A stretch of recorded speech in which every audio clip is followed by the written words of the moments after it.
Bila sampai di pada masyar nanti, nikmat Islam dan iman akan diterjemahkan menjadi suatu benteng penyelamat yang abadi di hadapan Allah Subhanahu wa taala.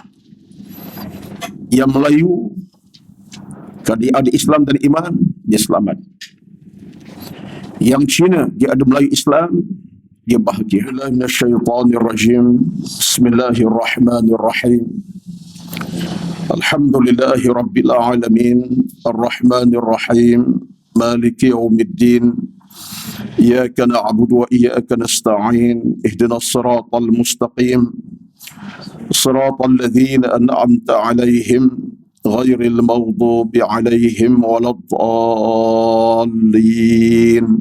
Amin. Assalamualaikum warahmatullahi wabarakatuh. Innal hamdalillah nahmaduhu wa nasta'inuhu wa nastahdihi wa nastaghfiruh wa na'udzu billahi min shururi anfusina wa min sayyiati a'malina. Man yahdihillahu fala mudilla lahu ومن يضلل فلا هادي له. أشهد أن لا إله إلا الله وحده لا شريك له وأشهد أن محمدا عبده ورسوله صلاة وسلاما على حبيبنا المصطفى صلى الله عليه وسلم وعلى آله من اهتدى. ربنا افتح بيننا وبين قومنا بالحق وأنت خير الفاتحين. اللهم أعنا على ذكرك وشكرك وحسن عبادتك. اللهم أحسن عاقبتنا في الأمور كلها وأجرنا من خزي الدنيا وعذاب الآخرة. اللهم زدنا ولا تنقصنا وأكرمنا ولا تهنا وأعطنا ولا تحرمنا وآثرنا ولا تؤثر علينا وارضنا وارض عنا. اللهم رب اشرح لي صدري ويسر لي أمري واحلل عقدة من لساني يفقه قولي يا رب العالمين. أما بعد، أعوذ بالله من الشيطان الرجيم. يؤتي الحكمة من يشاء ومن يؤت الحكمة فقد أوتي خيرا كثيرا وما يذكر إلا أولو الألباب. صدق الله العظيم. Al-Baqarah ayat 269 yang bermaksud yu'til hikmata man yasha. Allah Subhanahu wa taala memberikan ilmu yang berguna siapa yang dikehendakinya. Wa man yu'tal hikmata faqad utiya khairan katsira. Maka barang siapa diberikan hikmat atau ilmu yang bermanfaat, maka sesungguhnya dia telah mendapat kebaikan yang banyak. Wa ma yadhakkaru illa ulul albab. Dan tidaklah yang dapat mengambil peringatan pengajaran itu melainkan orang-orang yang menggunakan akal fikirannya yang baik. Surah Allahul Azim, Al-Baqarah ayat 269. Kasih berbahagia Kastalwa dan seluruh dan kuasa pengurusan Masjid Al-Falah USJ 9 Subang Jaya,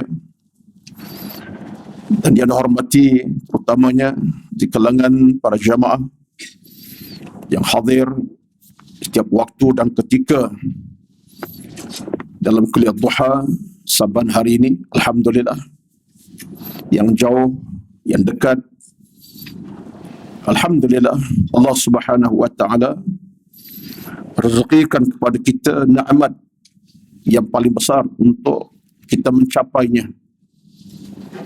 Dan sesungguhnya bukan kecil nikmat yang Allah berikan kepada kita ini, dan ia merupakan nikmat yang akan bawa kita ke syurganya, akan menyelamatkan kita, membahagiakan kita pada penghujung kehidupan kita nanti.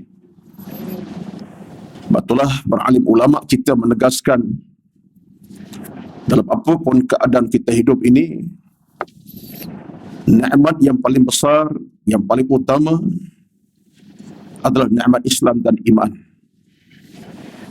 Kerana Islam pegangan kita, dan iman amalan keseharian kita, dan kedua-duanya akan bergabung sebagai jantung kepada kita sebenarnya. Kenapa dianggap jantung kepada kita di padang mahsyar nanti? Kerana pada masa itu manusia bangkit depan Allah bukan kerana bangsa, keturunan, warna kulit ataupun negara negeri masing-masing, tapi bangkit kita daripada mahsyar nanti kan Islam dan iman kita. Kelompok yang berjaya, kelompok yang beriman, yang gagal kufur kepada Allah Subhanahu wa taala. Berbeza kita di alam bumi. Di alam dunia ini kita lebih berpaksi kepada soal negara, bangsa, keturunan. Itu kebanggaan kita pun sebenarnya. Daripada mana kita, bangsa apa, negeri mana, pangkat kita bagaimana, itu kebanggaan kita dunia. Membezakan kita. Bila sampai di pada mahsyar nanti, nikmat Islam dan iman akan diterjemahkan menjadi suatu benteng penyelamat yang abadi di hadapan Allah Subhanahu wa taala. Yang Melayu, kalau dia ada Islam dan iman, dia selamat. Yang Cina, dia ada Melayu Islam, dia bahagia. Yang Dayak, Kadazan, Iban sekalipun Jakun, kan Islam iman dia ada, dia sejahtera. Dia berbangsa Arab semasa di bumi, menghadap Allah dengan iman Islam dia bawa, dia beruntung. Dia seorang berbangsa India, bukan Melayu pun, India daripada awal hingga ke akhir hidupnya India, tapi kerana Islam iman dia bawa, dia beruntung. Jadi jelas kepada kita tuan-tuan, puan-puan semua, penegasan saya pada pagi ini, mukadimah ini, nikmat kita yang paling besar sekali dalam apapun keadaan kita hidup ini, iman yang kita anuti, Islam yang kita pegang. Tidak ada yang kedua, tidak ketiga, empat, kelima, tidak ada. Dan Allah Subhanahu wa taala bila merezekikan kita dua nikmat ini, maka perkemaskanlah. Dekatlah dengan penuh sayang, kasih cinta. Peluklah dengan seerat-eratnya. Jagalah sebaik-baiknya, supaya nikmat kedua ini tidak akan terlepas daripada kehidupan kita. Dan bila sampai saat kita Allah matikan sahaja, kita meninggal sebagai seorang Muslim dan sebagai seorang mukmin. Catatan akhir kita ialah kita Muslim dan mukmin. Bukan Melayu, bukan Arab, bukan Dayak, bukan Kadazan, bukan Iban. Mukmin, Muslim yang beriman kepada Allah Subhanahu wa taala. Jadi kalau kita boleh faham hal sebaumpama ini, saya sebut sentiasa dalam ceramah-ceramah tegas. Tidak akan ada orang yang melengah-lengahkan urusan dalam ilmu dan agama. Kita akan lengahkan. Kita akan hidup suasana melengah-lengahkan urusan ilmu, urusan iman dan Islam. Kita akan bersikap mudah dan cuai. Bahkan sebaliknya dia akan berusaha dengan arti yang sebaik-baiknya, dengan maksud yang sebaik-baiknya, dengan penuh keinsafan. Aku nak hidupkan diri aku dengan Islam. Aku nak hidupkan jiwa aku dengan iman. Nak hidupkan aku dengan ilmu yang bermanfaat. Kenapa? Kerana dah sampai ke penghujung usia aku nanti di padang mahsyar, Allah SWT, perkiraan Allah dengan kita tidak lebih melainkan dari sudut iman dan amal kita masing-masing. Islam yang kita bawa dan iman kita anuti. Itulah tuan-tuan, puan-puan dirahmati sekalian, kita kena ambil peringatan dalam hal-hal yang seumpama ini sebegini. Saya pada pagi tak ada tajuk yang khusus.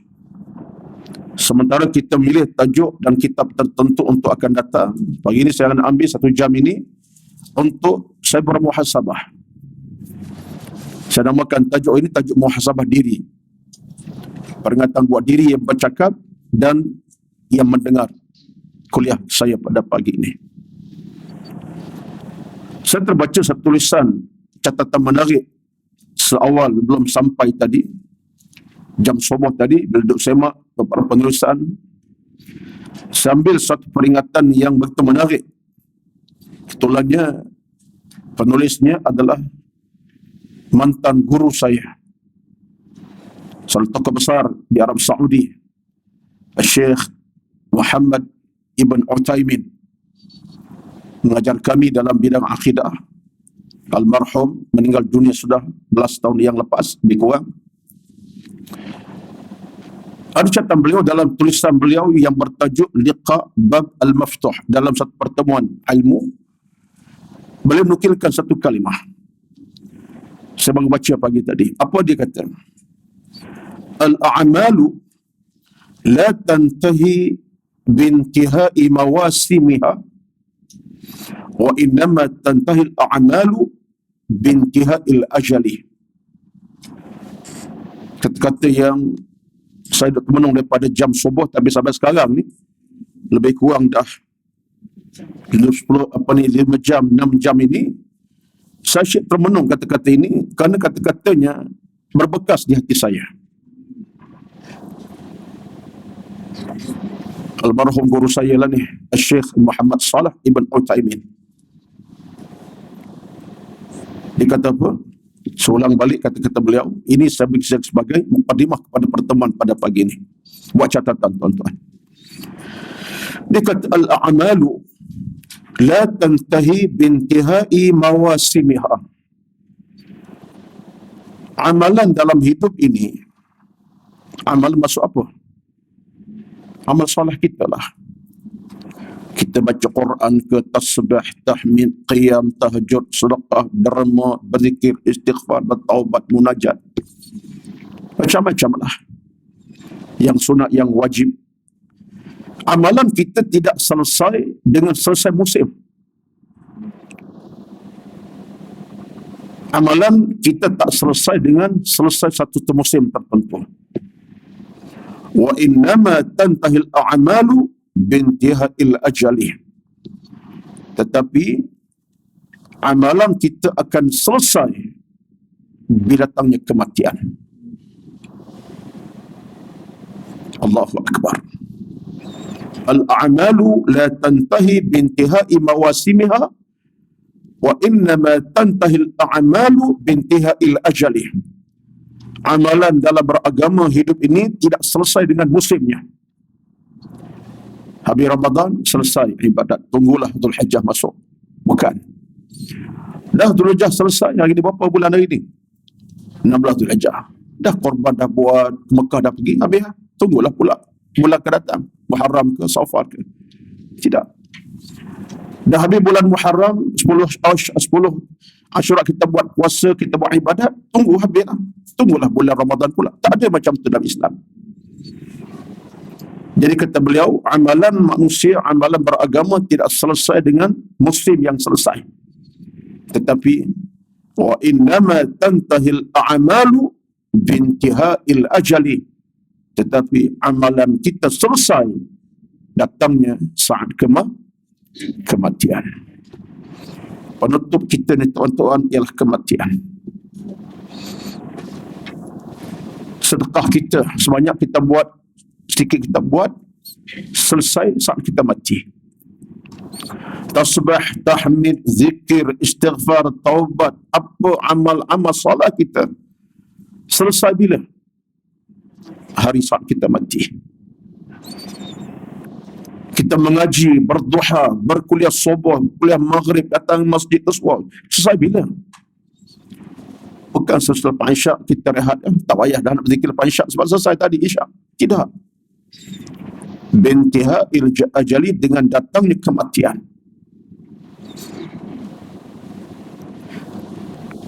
Tuan-tuan, kata-kata ini bagi saya berbekas di hati.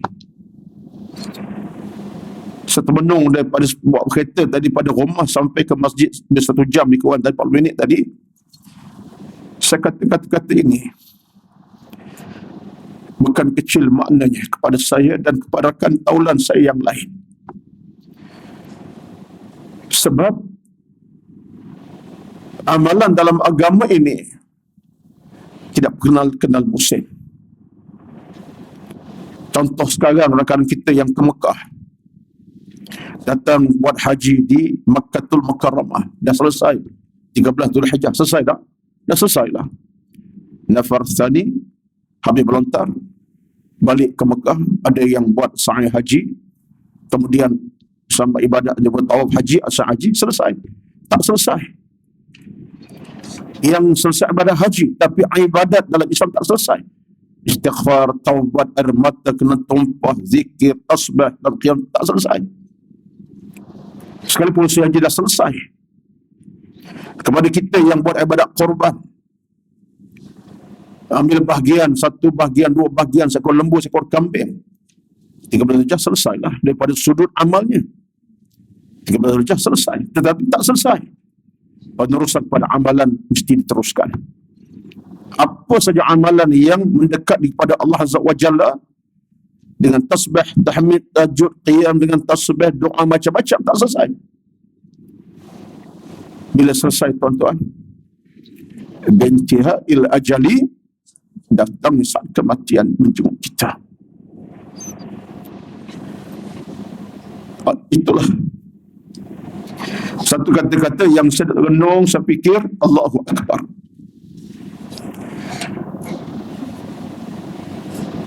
Apalagi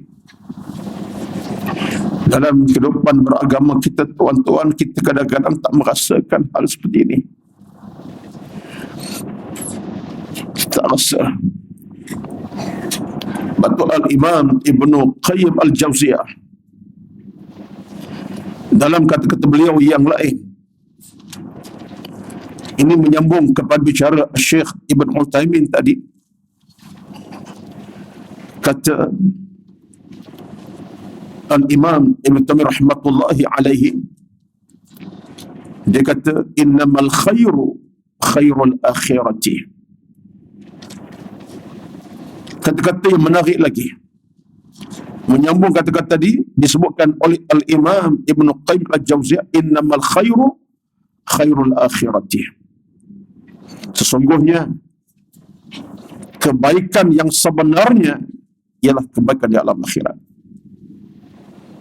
Kebaikan yang paling utama ialah kebaikan di alam akhirat. Dengan mana apa? Pembalasan. Hari Allah berikan kita pembalasan yang setimpal.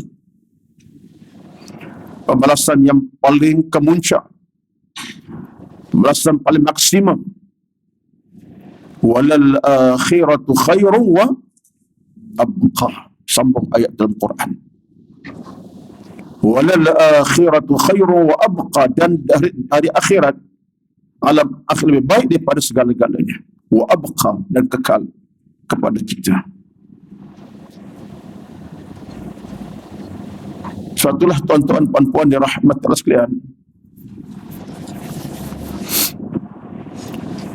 yang kita kena renung, kita kena ambil cakna, letak dalam hati nurani kita dengan penuh keinsafan, tanpa cuai. Bagaimana kita nak pertahankan 2 benda tadi? Apa dia tadi? Iman dan Islam. Identiti kita, kewarganegaraan kita, jinsiyah kita, itu bahasa Arab, jinsiyah, kewarganegaraan kita, Muslim dan mukmin. Muslim dan mukmin. Islam dan iman. Islam adalah jalan penyelamat, iman jalan kebahagiaan. Islam jalan penyelamat dan iman jalan kebahagiaan. Kedua-duanya adalah merupakan nyawa utama kepada kita.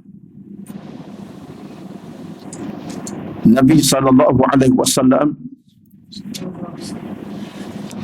sesaat bila baginda SAW nak meninggalkan kita sebagai umat baginda SAW,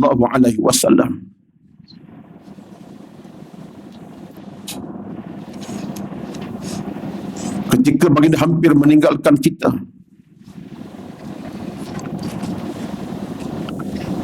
pesan apa Nabi tinggalkan kepada kita, tuan-tuan? Siapa Nabi tinggal kepada kita? Antaranya ialah Nabi ingatkan umat ini dengan satu perkataan cukup besar nilai kepada kita atas dasar Islam iman tadi. Kata Nabi SAW, badiru bil a'mali salihati. Bersegeralah kamu kepada amal salah.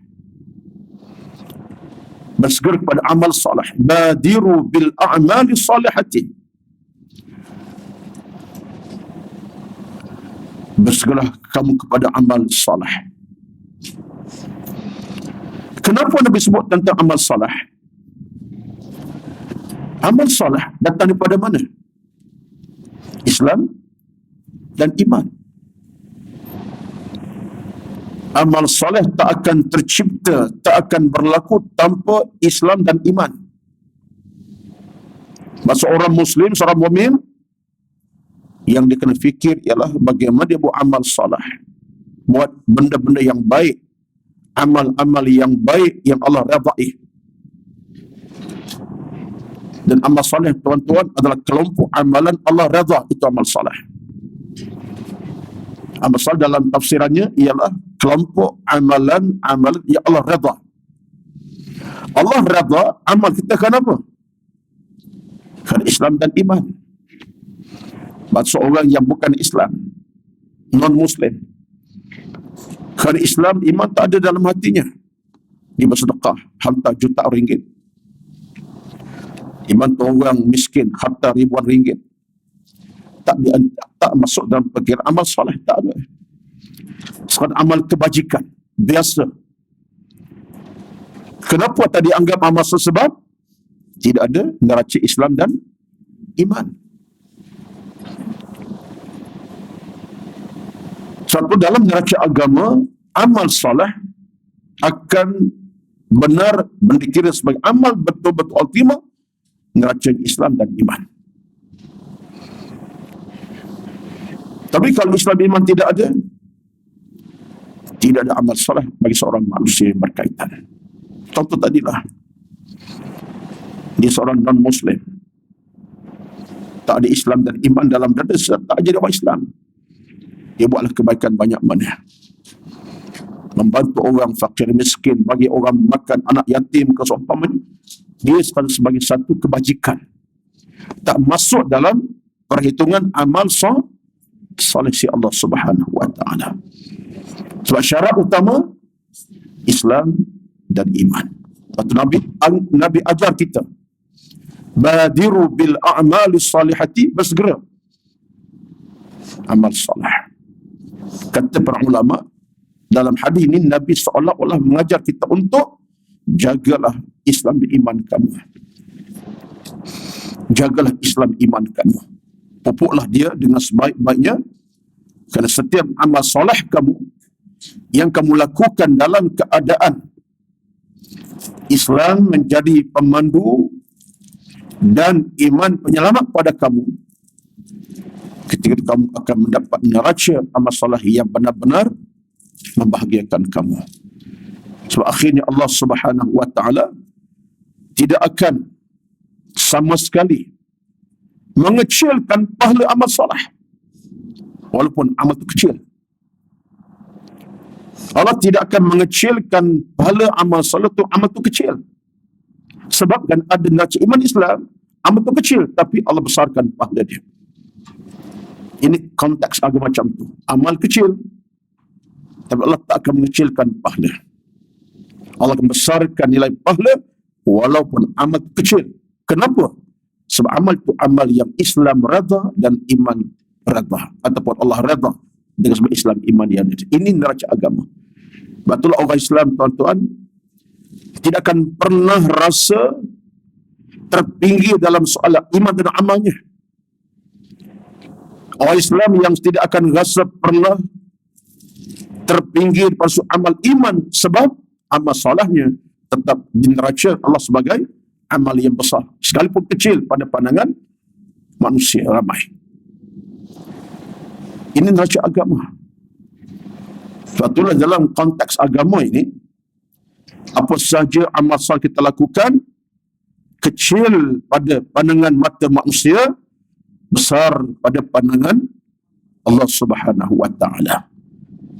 Saghir 'inda an-nas, kabirun 'inda Allah. Kecil pada pandangan manusia, besar pada pandangan Allah Subhanahu wa taala. Allah tak mahu mengecilkan pahala amal-amal manusia yang buat amal saleh. Ini neraca ini penting.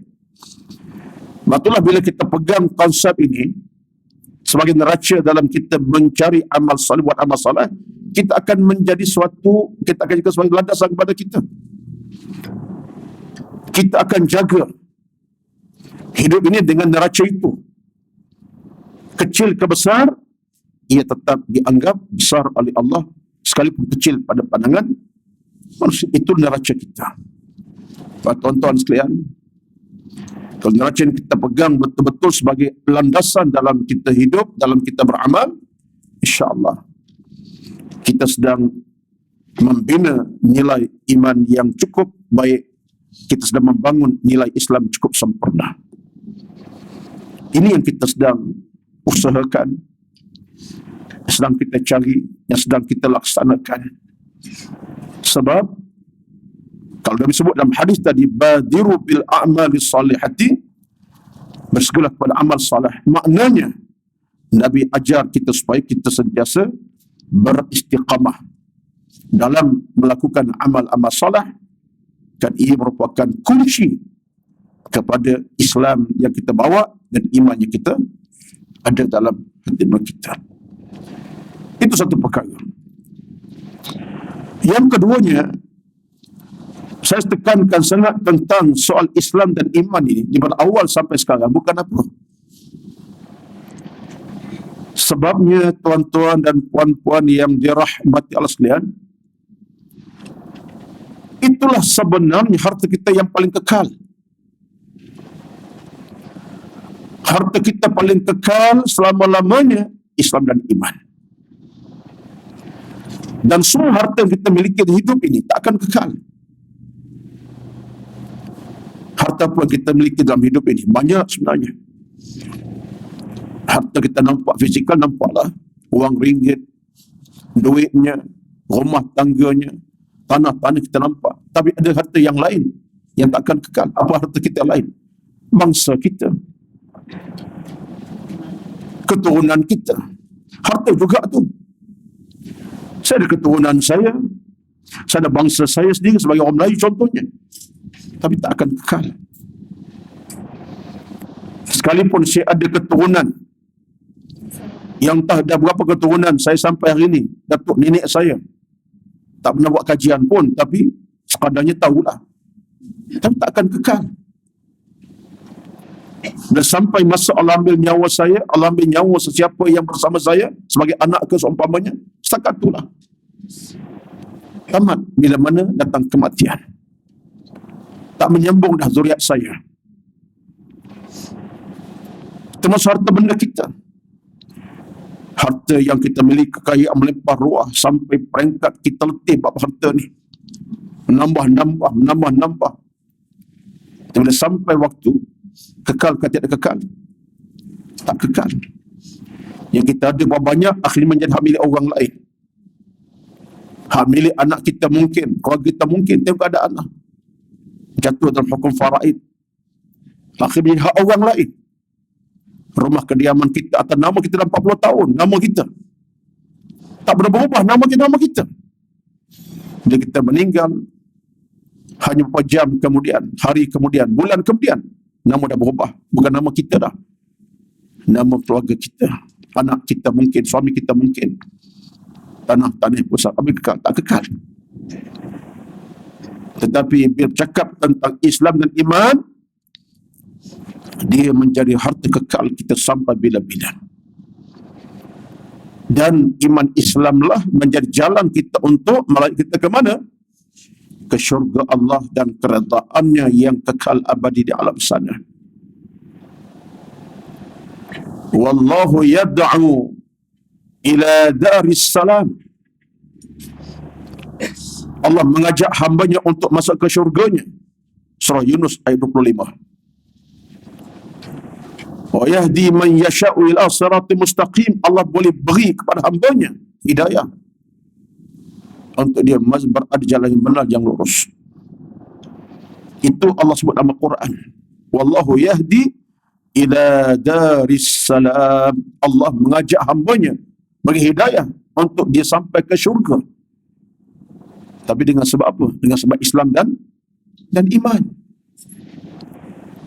Betul, harta kita paling kekal nanti tuan-tuan kita akan nampak sangat-sangat. Betul kita nampak nanti ialah Islam iman kita. Bila Allah bangkitkan kita di alam mahsyar, yang akan menjadi penyelamat kita ialah Islam dan iman kita masing-masing, bukan yang lain. Betullah para ulama kita menegaskan bahawa bila sampai saat Allah Subhanahu wa taala bertemu dengan hambanya, mana hamba menghadap Allah Azza wa Jalla, Allah akan memerintahkan kita dengan satu perkataan berdasarkan hadis qudsi. Nabi bersabda, Allah akan berfirman kepada kita pada mahsyar, "I'tuni bi a'malikum wa la ta'tuni bi ansabikum." Hei manusia, datanglah menghadap aku dengan amal masing-masing. Wa la ta'tuni bi ansabikum. Jangan datang menghadap aku bawa keturunan, kekayaan. Tak payah, kata Allah Azza wa Jalla. Bukan masanya sekarang ini. I'tuni bi amalikum. Datang menghadap dengan amalan. Amal itu apa dia? Amal salah kita. Dari mana datangnya amal salah? Islam iman kita itulah. Melayukah anda, Cinakah anda, Indiakah anda, Dayakah anda, Arabkah anda? Bila anda datang dengan iman dan Islam, amal saleh berada dalam hati jantung, kata Allah, mari menghadap aku. I'tuni bi amalikum. Datanglah menghadap aku dengan amal kamu. Wala ta'tuni bi ansabikum. Jangan datang menghadap bawa keturunan. Ansab ini nasab keturunan lah. Oh, saya Melayu, saya India, saya keturunan baik-baik, saya keturunan yang hebat-hebat. Tak ada. Kata Allah Azza wa Jalla, "I'tuni bi a'malikum." Datang menghadap aku dengan amal masing-masing. Ini kenyataan yang pasti akan berlaku, tuan-tuan. Oleh itulah makanya jalan kita sekarang, dalam kita cuba nak terokai, kita nak lalui, apalagi dalam kehidupan kita yang penuh dengan pancaroba, ujian, rogaan yang tak pernah berhenti bersama-sama kita malam siang pagi petang. Tuan-tuan, puan-puan, ambillah kesempatan, fikirkanlah cara yang terbaik, jalan terbaik untuk kita mempertahankan Islam kita, iman kita, dalam kerangka yang diajar agama. Yang diajar siapa? Oleh agama oleh Allah, Nabi SAW, Nabi Allah dan Nabi SAW. Maka panduan kita jelas. Sekurang-kurangnya saya nak sebut 3-4 panduan yang kita cuba nak ambil kesempatan pada pagi ini dalam kerangka topik tadilah. Apa topik saya tadi? Jauh saya lupa dah. Muhasabah diri, tak lupa pun. Lupa macam mana saya bercakap. Muhasabah diri, itu topik saya pada pagi. Saya nak ambil 3-4 perkara. Tak keluar daripada batas yang pertama tadi, kata guru kami, dia kata apa? Al-a'malu la tantahi bimawasimiha bintiha biwa mawasimiha wa innama tantahil a'malu bil ajali. Saya balik pada guru kami mengata sebut dalam ucapan tadi, kata apa? Tulisannya, setiap amalan kita tidak selesai dengan musimnya, akan selesai amal kita dengan datangnya kematian. Jadi apa kita nak rumuskan dalam 3 perkara. Yang pertama, tuan-tuan dan puan-puan yang dirahmati Allah sekalian, ialah simple saja bicara saya pada pagi ini. Ini muhasabah diri ini. Sekali pada ulang, acap kali kita dengar, kita ulang balik, tak ada masalah. Maka yang pertama sekali, untuk kita memahami hakikat kita nak jaga Islam iman kita ini, yang paling utama ialah kita sentiasa memahami bahawa Allah Subhanahu wa ta'ala adalah Tuhan yang maha berkuasa dalam semua urusan, semua perkara. Ini poin pertama saya dalam 3-4 poin terakhir ini, rumusan. Allah Subhanahu wa ta'ala Tuhan yang maha berkuasa, maha esa dalam semua perkara. Innallaha ala kulli syai'in qadir. Ini poin pertama. Kenapa saya sebut benda macam ini? Simple point. Sebab dalam hidup beragama ini, kalau kita tidak merasakan Allah berkuasa semua perkara, boleh jadi kita rasa kita negah dalam 1-2 keadaan. Aku sihat, so aku jaga makanan. Aku tak ada penyakit, aku cukup riadah hari-hari. Aku kaya, aku rajin bekerja. Aku hebat, so aku ada kekuatan fizikal yang baik. Aku jadi orang yang sebagainya hebat kan, aku ni cerdik. Akhirnya kita merasakan kitalah penentu kepada semua itu. Baik sehat, baik kaya, berpangkat, kerana kita. Aku cerdik, aku bijak, aku pandai lah cari harta. Aku jaga hidup, jaga makan minum, so aku sehat, tak ada penyakit. Umur 70 tak ada penyakit, tahu-tahu. Kita lupa sebenarnya yang maha berkuasa Allah Subhanahu wa ta'ala. Kerlipan mata kita yang kita kerlip berapa ribu kali sehari ni, di bawah kekuasaan Allah Subhanahu wa ta'ala. Pendengaran kita mendengar jauh dekat. Yang kita mendengar sesuatu yang jauh, yang dekat daripada sebalik genggam telinga kita ini. Allah yang berkuasa memberikan nikmat itu kepada kita. Kekuatan jari jemari kita boleh bergerak. Bila kita pegang jama sesuatu, di sebalik ini ada kuasa yang besar yang memperjalankannya, itu kuasa Allah Subhanahu wa ta'ala. Contoh yang simple, yang ada kandungan kehidupan kita sendiri, baik pendengaran, baik kata-kata, baik ketangan kita. Kesemua ini kita kena anggap dan yakin, percaya siapa yang berkuasa? Allah Subhanahu wa ta'ala. Innama amruhu idza arada syai'an an yaqula lahu kun fayakun. Dia ada kekuatan di situ. Allah boleh nak buat apa saja boleh jadi. Kita tengah demam boleh sembuh, tengah sihat boleh sakit, kita tengah kaya raya boleh jadi miskin papa kedana, kita tengah sihat boleh hilang kekuatan kesihatan kita. Betul tak betul? Tuan-tuan sekalian, yang pertama sekali ialah kita kena percaya, yakin akan kuasa Allah Subhanahu wa ta'ala. Betullah, maka dalam agama kita ditambah dengan apa? Diikat dengan akidah. Kita ditambah dengan akidah. Apa akidah? Akidah adalah suatu ikatan dengan Allah Azza wa Jalla. Al-aqidah itu ikatan. Ditambah kita dengan Tuhan. Allah Azza wa Jalla yang maha berkuasa, maha esa, maha perkasa, maha mendengar, maha mengetahui, maha yang lain, banyak lagi lah.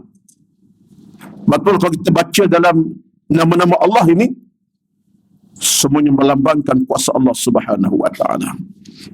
As-Sami', maha mendengar. Al-Basir, maha melihat. Al-Qawi, maha berkuasa penuh. Al-Aziz, maha hebat.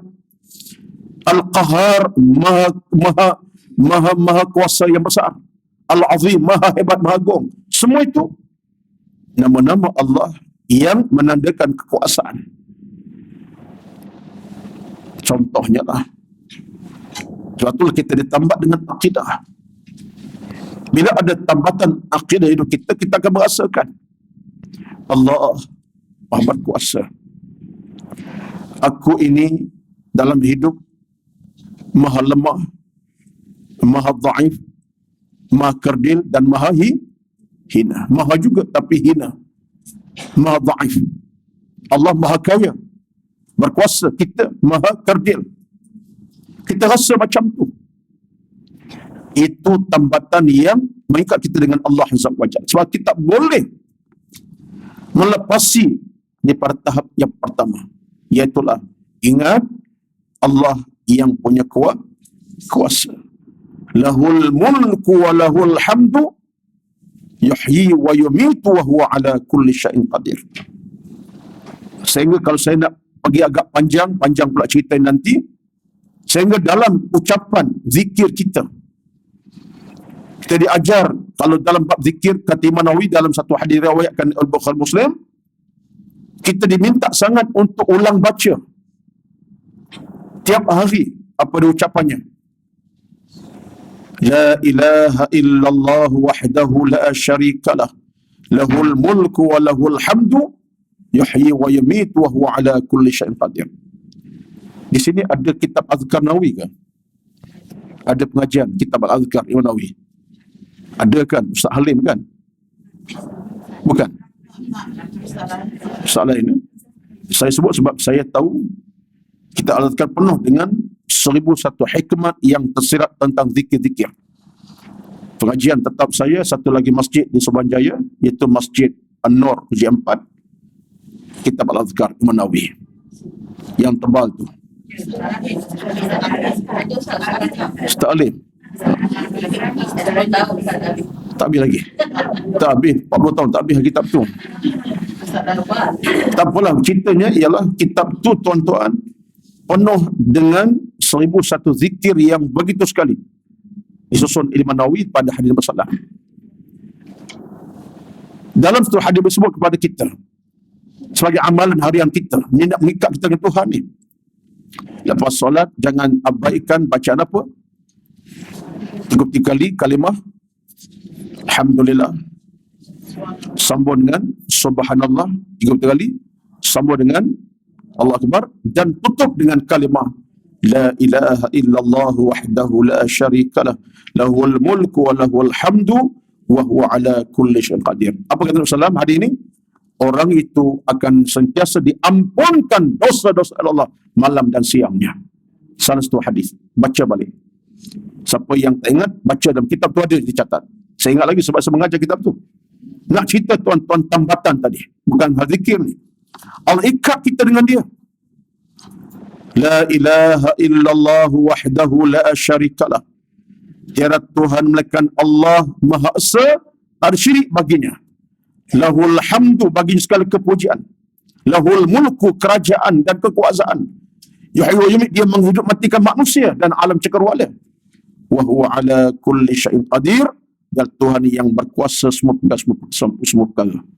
Tuan-tuan, maksud yang saya sebutkan tadi pertama sekali ialah tanamkan satu ikatan dengan Allah yang begitu komplit, iaitulah ingat Allah tu Maha berkuasa semua perkara. Itu akan jadikan kita lebih insaf. Tak ada kesombongan insya-Allah dalam dada kita. Tak ada kesombongan dalam hati nurani kita, tidak akan ada akhlak kita yang tak baik akan berlaku. Insya-Allah yang akan berlaku ialah akhlak terpuji. Sebab kita kepada Allah, itu yang pertama. Yang keduanya, ada 3-4 lah, kalau boleh 3 atau 4. Tidak 3, 4. Tak 4, 3, saya buat 4 begini. Masa tak panjang pun. Yang keduanya ialah, dalam hal kita nak jaga Islam dan iman kita, kita kena faham dalam Islam ini ada batas-batas agama. Hududullah namanya. Batas-batas agama yang wajib kita raikan, kita jaga betul-betul. Maksudnya apa tuan-tuan? Batas halal dan haram. Batas dosa dan pahala. Kena faham hal ini. Nak jaga Islam iman, kena jaga batas-batas agama. Hududullah. Wa tilka hududullah fala ta'taduha. Dalam Quran Tuhan sebut satu ayat yang berbunyi, wa tilka hududullah fala ta'taduha, dengan maknanya itulah batas-batas Tuhan, janganlah kamu melewati batas-batas Allah Subhanahu wa ta'ala. Wa tilka hududullah fala ta'taduha, iaitu dalam surah Al-Baqarah. Dalam surah Al-Baqarah ayat yang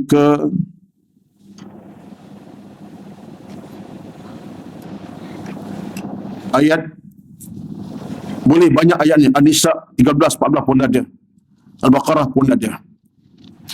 Tilka hududullah fala ta'taduha. Kata Tuhan, yang kamu melewati batas-batas Allah Azza wa Jalla. Betul, kita hidup tuan-tuan ada batas-batasnya. Halal dan haram, dosa dan pahala. Dalam agama itu sifatnya. Bagaimana kita kata orang tu jaga Islam dan iman kalau dia melanggar batas Allah Azza wa Jalla? Bohong. Ya Allah perintah tak buat, larang dia buat. Jaga Islam ke iman ke? Bukan. Bagaimana seorang manusia dikata dia jaga Islam iman kalau yang Allah haram dia buat, yang Allah perintah dia tinggalkan? Tak ada. Itu bohong namanya. Dia tetap dengan pesalah. Kalau dalam urusan agama batas-batas, dalam urusan dunia pun ada batas-batas. Sebagai contohnya lah, seorang yang tidak mampu untuk ikuti peraturan jalan raya sebagai contohnya, melanggari perintah-perintah dalam urusan jalan raya, apa hukumannya? Denda. Mungkin dipenjarakan. Kalau memberikan soal kematian, memandu secara cuai sehingga orang meninggalkan dia, melanggar orang dalam keadaan tertentu, kes dibawa ke mahkamah, jadi dipenjarakan setahun 2 tahun contohnya, denda lagi. Kenapa didenda, dipenjarakan? Sebab dia melewati batas undang jalan raya. Patut diperlahankan, dia laju. Patut bawa dengan kenderaan sekian kilometer, dia lebih daripada contohnya. Kalau dunia boleh mendenda menjadi seorang pesalah, apalagi Allah Subhanahu wa ta'ala. Sebab itulah dalam agama ni, batas agama tidak boleh kita pinggirkan sama sekali. Allah Maha berkuasa. Bila Allah letakkan batas halal haram dosa pahala, Allah beritahu tentang kemuliaannya, keelokannya, kesempurnaannya. Kita tak tahu, tak boleh beritahu. Lepas tu yang kedua ni, ringkasnya, kita kena memahami batas-batas agama, membabitkan dosa, pahala, halal dan haram. Apa kebaikan kepada kita tuan-tuan? Banyak sekali. Terjaga iman, akhlak terpelihara, amal kita terkawal, ilmu kita akan menjadi pintu rezeki kebaikan macam-macam. Sebab kita kenal dosa pahala. Dan bila orang tu dapat kenal dosa pahala, terjaga banyak benda.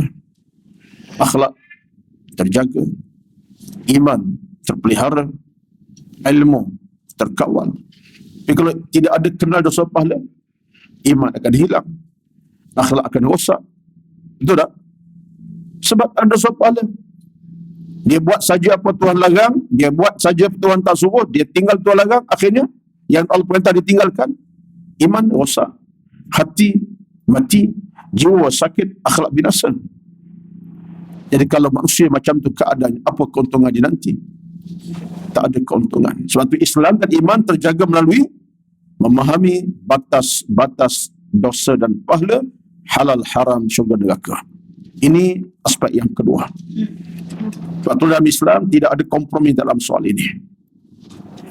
Innal halala bayyinun wal harama bayyinun. Tuan-tuan mengaji hadis Imam Nawawi.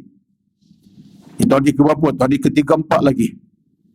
Buka balik, tengok balik hadis Nabi sebut kepada kita. Dalam Islam, yang haram jelas, yang halal pun jelas. Innal halala bayyinun wal harama bayyinun. Yang halal jelas hukum hakamnya, yang haram pun jelas hukum hakamnya. Wa bainahuma umurun mushtabihat. Di tengah-tengah ada benda yang syubhah. Syubhah kita kena tinggal. Kalau lagi benda haram, dalam Islam syubhah kita kena tinggal. Benda syubhah kena tinggal, tak boleh kita buat. Apalagi benda haram, lagi tak boleh buat. Tengok satu kedai makan, nampak macam makanan yang halal, tapi nampak gaya ada juga yang haram. Tinggalkan tempat yang syubhah macam ni. Islam tak izin kita berada di tempat sebegitu. Makna kekuatan Islam menjadi asas dalam kehidupan kita, neracanya iman. Maka Islam mengharamkan sesuatu yang tak boleh kita buat, Islam menghalalkan sesuatu yang kita boleh. Ini pokok utama kita. Baik. Yang kedua tadi, kita mesti kenal batas-batas agama. Pertama apa dia tadi? Kok lupa. Tahu dan faham akan kuasa Allah Subhanahu wa taala. Kuasa penuh dalam pengurusan pentadbiran alam ini, masuk kita sekali. Yang kedua, kita faham batas-batas agama, membabitkan dosa, pahala, halal, haram dan seumpamanya. Itu yang kedua. Barulah kita Islam terjaga, menjaga. Yang ketiga, terakhirlah. Cadang 4 cukuplah tu. Yang ketiganya. Tuan-tuan sekalian, yang ketiganya dalam hidup beragama ini, antara keutamaan kita yang penting dalam kita jaga Islam iman kita ialah kita sentiasa hidup dengan amal salih. Ini mungkin berkait dengan apa yang awal tadi. Saya nak ulang baliklah. Kita hidup dengan amal salih.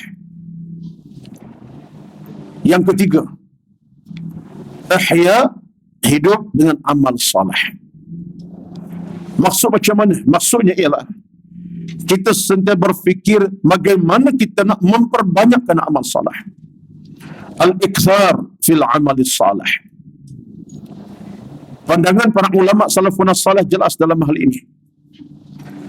Bila bercakap dengan ilmu tasawuf, contohnya, ulama selalu mudah dia kata apa? Mudah saja. Hidup ini kita bila kita banyak amal salih, tak langsung amal jahat akan semakin menipis. Bila kita dah banyak buat amal salih, amal buruk akan menipis. Sebab yang menebal amal salih. Itu kenyataan cara mudah, kata ulama tasawuf. Kita nak tinggal cara total benda buruk ni bukan mudah. Kadang-kadang hati kita masih kadang berubah. Tapi dah kita banyak amal salah, akhirnya amal buruk akan menipis, bukan menebal amal baik. Sebab amal salih dia boleh menguasai kekuatan kita. Saya sentiasa sebut satu hadis yang berkaitan, banyak lagi ceritanya, tapi ambil hadis itu. Saya pernah sebut pada tuan-tuan, kalau masih ingatlah, kata ingat, wallahu alam. Tanda tak lama lah tu. Ya. Satu ketika, riwayat hadis sebut, sahabat Nabi sendiri bukan orang lain. Dalam hidupnya dia begitu sekali peka perhatian dengan sembahyang malam, qiyamul lail, tahajud. Tak tinggal setiap malam. Orang yang sama ada sedikit masalah dalam amalnya. Apa dia? Dia suka mengambil hak orang, mencopet dalam bahasa mudahnya. Tengok barang orang, jaga, hilang. Dia tak curi ubat sesuatu, benda-benda kecil. Dia tengok barang orang tu berkenan, jagalah, tak lama lah tu. Dia akan berjalan, dia akan jalan untuk dapatkan. Kerja macam tu, tapi dia qiyamul lail, tahajud, Masya Allah. Tapi satu amalan yang dia tak tinggal ialah suka bawa. Sahabat tahu benda yang dia buat itu, dia adukan Rasulullah, adukan Nabi, ya Rasulullah, macam mana sahabat kita ni amal salihnya banyak, dia qiyam tak tinggal, tapi masih buat benda yang tidak elok. Ditanya tak mengaku. Sampai Nabi kata apa? Da'hu yusalli bil laili Biarkan dia sembahyang malam. Biarkan, jangan larang dia. Biarkan dia tunggu sembahyang malamnya, mudah-mudahan dia akan tinggalkan keburukan satu hari. Betul kata Nabi. Lama-kelamaan, akhirnya dia mula meninggalkan kerja buruknya. Kesan amal solat dia. Nabi berpandangan cukup realistik. Sahabat, laksana pokok je lah. Sembahyang, soalan macam tu lah. Sembahyang, qiyam banyak, perai buruk, kita lah macam tu. Tapi Nabi ajar kita, biarkan dia dengan solatnya. Mudah-mudahan dia akan tinggal kejahatan. Betul. Satu hari, dia mula meninggalkan kejahatan. Kesan amal solatnya. Ini fakta penting dalam agama. Sebab itulah kita, tuan-tuan, banyakkan amal solat. Tak kira lah apa bentuk amal solat kecil besar, dalam kira Allah Azza besar belaka, teruskanlah. Mudah-mudahan amal buruk kita makin menipis, tinggalkannya. Ini satu rezeki besar, tuan-tuan. Betullah kita banyakkan doa kepada Allah Azza wa Jalla. Allah kekalkan kita dengan amal salah. Allah kekalkan kita untuk sentiasa beramal salah, walau kecil mana pun amal itu, dan istiqamah dengannya. Mudah-mudahan kalau ada kekurangan kita selama ini, dosa kita yang kita Islam akan terhapus, dihapuskan Allah, dan istiqamah kita akan kita lebih berjaya dalam urusan hidup kita masa mendatang. Ini perkara yang ketiga, dan saya kira ini penting sangat. Betullah tuan-tuan, kita semua Allah berikan rezeki. Contoh yang jelas kepada saya, tuan-puan semua konsisten dengan duha, kuliah duha tak tinggal, ada yang hari-hari datang atau tak datang di sini pun dia pergi ke lain tempat. Atas penceramah dia lebih suka untuk dengar ceramah yang sampaikan. Tapi penting kita konsisten, datang ke sana ke sini cari ilmu, meninggalkan sekejap waktu 1-2 jam urusan yang lain. Ini satu rezeki, ya, besar rezekinya. Mudah-mudahan hati yang rosak akan kembali pulih, jiwa yang sakit kembali pulih, hati yang dah mati kembali hidup, insyaAllah.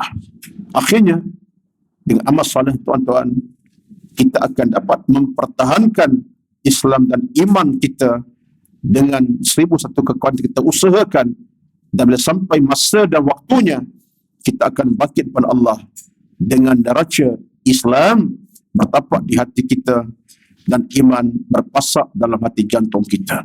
Sampai ketika itulah kita baru kenal rupa-rupanya keluarga negaraan kita sebenarnya ialah Muslim atau Muslimah, mukmin atau mukminah. Itulah keluarga kita. Saya dan tuan-tuan kita sama di pada masa nanti. Tak kira siapa pun kita, bangsa apa pun kita, nanti Allah bangkit kita atas dasar agama yang kita bawa, iman kita bawa, Islam kita bawa. Tuan-tuan, puan-puan, ini sebagai satu rumusan dalam tajuk saya pagi ini, muhasabah diri. Saya buat catatan, terima kasihlah. Yang dengar saja, terima kasih. Yang tertidur jaga-jaga, terima kasih juga. Ya, mudah-mudahan sampai ilmu kita pada walaupun tidak ada kitab, kau ada lah kat Salwa, ya. Boleh jadi biasa dah. Kelah-kelah macam ni, ada terlena sekejap, dia bangun, terlena balik, biasa. Tapi tak apa, insyaAllah. Yang penting duduk dalam majlis ilmu. Tuan-tuan, puan-puan, itu di antara apa yang saya cuba sampaikan pada pagi ini dalam tajuk muhasabah diri. Tak lain tak bukan untuk diri saya juga sebenarnya. Apa kitabnya Ustaz? Saya pun tak boleh nak kata apa lagi lah. Tetapi saya akan cuba bincang dengan Kak Salwa, sebab saya ada pegang satu kitab yang saya seronok untuk sampaikan. Kalau ada ruang, saya tunjuklah soal jadi tajuk kitab ini. Saya akan support Kak Salwa menentukannya. Kalau diterima, tak apa. Tak terima, sudah terima juga. Wallahualam, ya. Bukan apa, ya. Kitab ini agak menarik dari sudut bicaranya, iaitu Imam Qurtubi. Ada olahan dibuatkan oleh panel daripada apa ni, Al-Hidayah Publisher, yang kitab ni ada di pasaran dengan tajuknya Jalan Sahala Menuju ke Syurga, One Way to Paradise. Kitabnya asal bahasa Arab, cuma diolah balik dalam bahasa yang agak susun, dan saya dah baca kitab ini, saya kira menyentuh hati, jiwa, perasaan, kerana bercakap hal akhirat, kematian, bab ilmu dan amal. Itu cadangan saya lah. Kalau ada kitab lain, kita akan sebut. Tak apalah. Yang penting untuk hari ini, selesai kita punya tajuk, muhasabah diri. Wallahu alam, ada soalan daripada muslimat kita insyaAllah. Jangan payah sangatlah. Ya. Ustaz, saya nak tanya berkaitan dengan amal soleh ni, dia perlu disertai dengan ikhlas kepada Allah. Macam mana cara kita mantap? Okey. Soalan. Itu Soalan. ya. Share soalan. Share soalan. Puan kita, saya pun tak kenal nama, tak apalah, puan kita lah.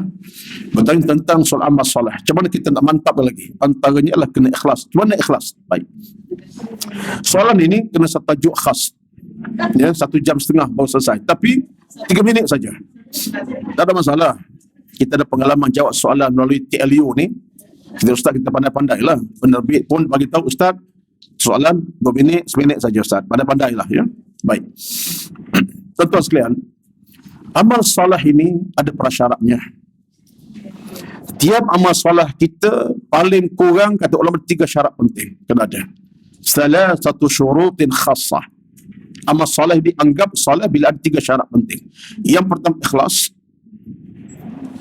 Kedua, sesuai dengan syarat. Ketiga, amal salah ini diikat dengan amal utama dalam agama. Contoh macam mana? Ini 3 syarat penting. Pertama, ikhlas. Buat kerana Allah Azza wa Jalla. Ustaz, payah ustaz, kadang-kadang derma sedekah diingat pada orang juga ni supaya orang puji saya. Buat, jangan kita teruskan. Ustaz, saya baca Quran ni kadang-kadang bila ada orang sebelah tu panjang sikit masa baca. Seorang-seorang 3 minit selesai. Teruskan. Kita cakap Allah Azza wa Jalla, ya Allah, aku ni lemah ya Allah. Aku lemah ya Allah, aku ni kadang-kadang perasaan. Kita percaya Tuhan. Allah tahu dah hati kita. Allah tahu ya'lamu kha'inatal a'yun. Allah tahu mendalam tentang kita dan perasaan kita. Buat, teruskan. Jangan pula kerana kita merasakan kita ini kalau buat dalam sedekah riak, hari tak buat sedekah. Buat. Teruskan. Suatu dalam agama ini kita mengadu pada Allah Azza wa Jalla. Jangan hentikan. Ikhlas datang insya-Allah satu ketika nanti, sebab Allah akan pelihara hamba-Nya yang ada kekuatan ke arah itu. Sebab ikhlas bukan benda kita boleh beli pasaran. Pergi pasar, tuan, ikhlas kilo berapa sekarang? Ini bukan harga kilo. Saya ikhlas 2 kilo, berapa sekarang pasaran harganya? 3,000, anak 2 kilo. Ikhlas bukan harga yang bukan sebenarnya boleh beli. Kita datang dan dari pasar kita. Keduanya syarat amal soleh apa dia? Sesuai dengan syarat. Kita amal soleh ke syarat sesuai. Kita nak buat kebaikan untuk orang, nak derma untuk tabung anak yatim, bagi makan orang fakir miskin.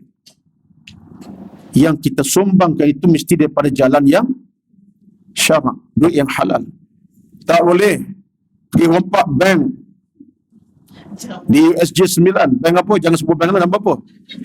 Masuk I9, pergi rompak bank, tak banyak, rompak 500,000 juta. Sebab apa? Nak derma kepada tahfiz Quran di Puchong 200,000. Bagi hantar orang ke Mekah 10 orang. Tak kena itu. Nak derma ke tahfiz, bukan cara rompak bank dulu. Cari duit secara halal. Artinya buat usaha secara ikut syarak. Jadi maknanya ikut syarak. Yang ketiganya adalah amal soleh itu kita buat dengan tidak meninggalkan amal-amal utama dalam Islam. Sedekah rajin sembahyang zuhur malas.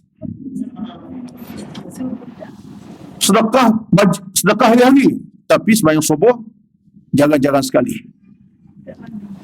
Sedekah rajin puasa Ramadan malah.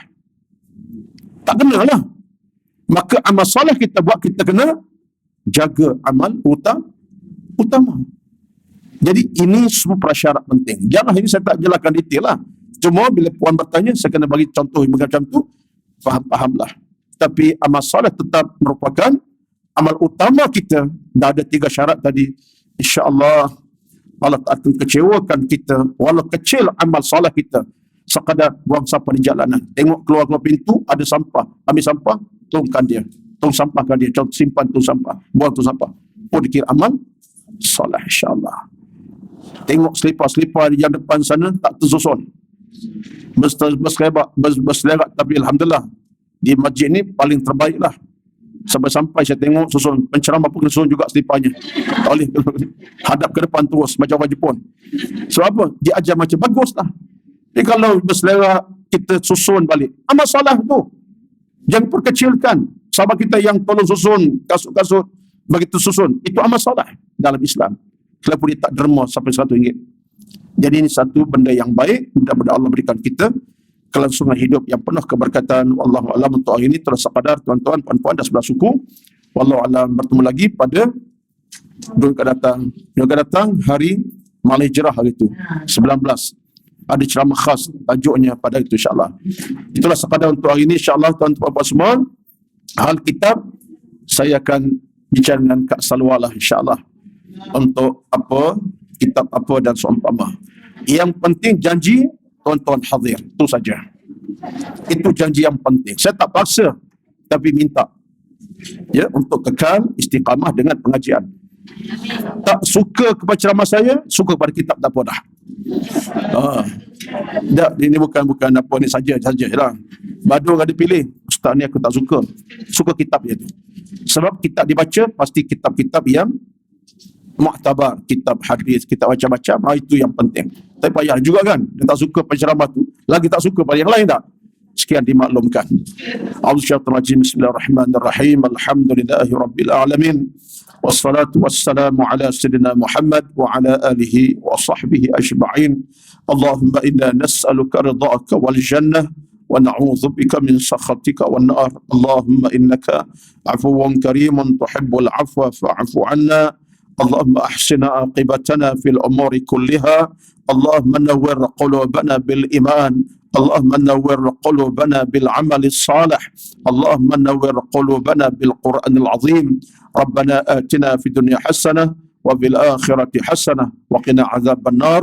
وصلى الله على سيدنا محمد والحمد لله رب العالمين.